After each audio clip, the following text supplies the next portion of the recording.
And the final one requires the Jews to return to Israel so that they can be exterminated, except for the 144,000 that will immediately convert to Christianity.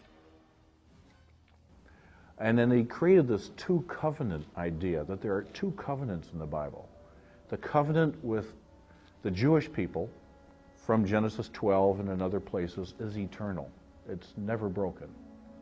The covenant with the church comes later, after the resurrection, and ends, according to Darby, with the rapture, where the true born-again Christians are removed from history.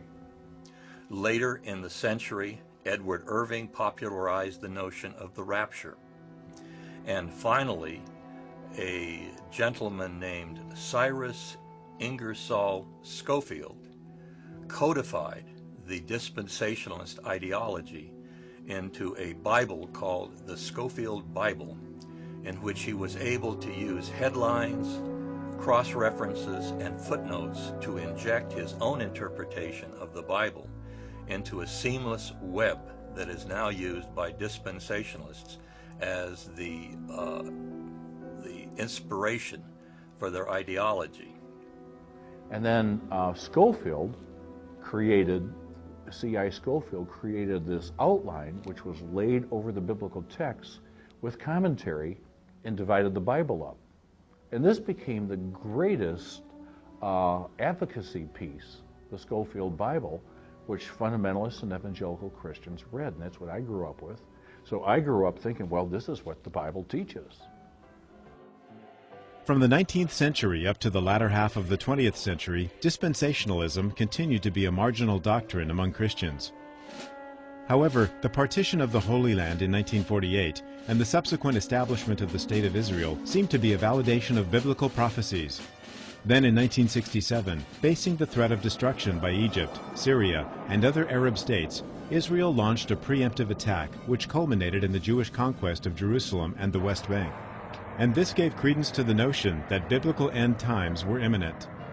It began in 1967 with the successful conquest of the State of Israel at the expense of its Arab neighbors of a territory that actually tripled the size of the State of Israel. And this was a turning point in many ways for the Muslim world, the Christian world, and the State of Israel. It gave the Israeli military the kind of prestige that made it possible for the United States and the leadership at that time to realize that Israel was a good place to invest its military dollars as a gendarme for the Middle East. It also, for the first time, mobilized the right-wing section of Israel's society to suddenly regard Jerusalem in a totally new light. Up until the 1967 conquest of Jerusalem, it was not regarded by any element of Israeli society or any of the streams of Judaism as somehow central to God's plan for the Jews, but that was all changed in 1967. In addition, it had effect on the Muslim world. The crushing defeat of the armies of Egypt, Jordan, and Syria, and to a certain extent Lebanon, was extremely demoralizing, and it gave an impetus to Muslim fundamentalism, because many Muslims said that the reason why the Jews were successful in taking over Jerusalem, including the third most holy site in Islam, was because they were more religious. And so it spurred fundamentalism, Muslim fundamentalism. In addition, it was the major motivation for the development of Christian Zionism, which up until this time had been a fringe movement within even evangelical Christianity. And it began with the publication in the late 60s of a book by a man called Hal Lindsey called The Late Great Planet Earth, in which he essentially cribbed the lecture notes of his mentor, at the Dallas Theological Seminary and laid out this long dormant end-time scenario with the conquest of Israel by the Jews and the ingathering there as the central feature of the beginning of the end of the world.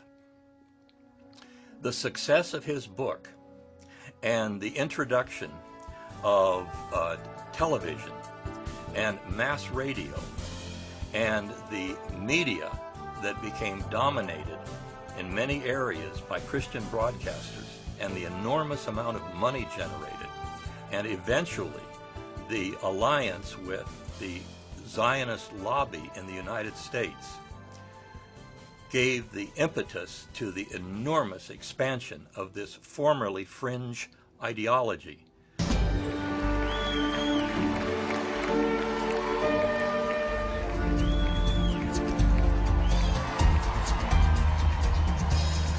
On February the 7th of this year, over 400 of America's foremost Christian leaders met at Cornerstone Church in San Antonio and unanimously agreed to come to Washington, D.C. for one reason, and one reason alone.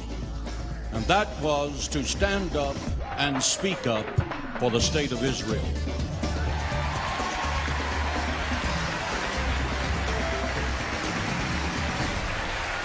What an incredible gathering of individuals here. This is fantastic.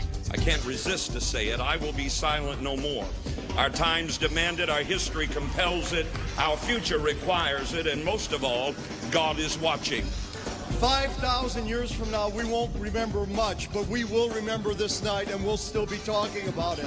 We'll be talking about the night that the wild branches that were grafted into the mercies of God stood up. We today stand for Israel because we stand for democracy. We will defend ourselves. We will defend our values. We will defend our democracies.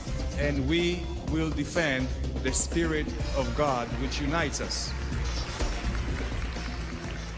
Hagee is the self-appointed leader of an organization called Christians United for Israel, which is the most prominent Christian Zionist organization in the United States. John Hagee and the Christians United for Israel has an enormous amount of political clout, as we so see. Joseph Lieberman likened John Hagee to Moses. At the recent Christians United for Israel, or CUFI conference in Washington, D.C., a panoply of Republican and Democratic politicians praised the work of Hagee and CUFI, and even George Bush presented his approval through a live telecast. This organization has an enormous amount of power. Christians United for Israel was created, I believe it was in July 2005. It was launched with their first conference in Washington, D.C. But there's a history to it. It goes back to the moral majority in the late 1970s, and several pro-Israel organizations that grew out of that, like Stand for Israel and many others. And Hagee had for many years in his San Antonio megachurch, Cornerstone Baptist, held nights to honor Israel. He's a dispensationalist. He believes all this centrality of Israel kind of theology. He has raised millions of dollars, some of which is diverted to illegal Israeli settlements. So he has, I think, been kind of courted by some of these right-wing pro-Israel Christians and the pro-Israel Jewish lobby, AIPAC, to be the spokesperson and the founder of this new movement, Christians United for Israel. First, Christian Zionists believe that Christians have a primary obligation above all else to support the policies of the State of Israel, to support its occupation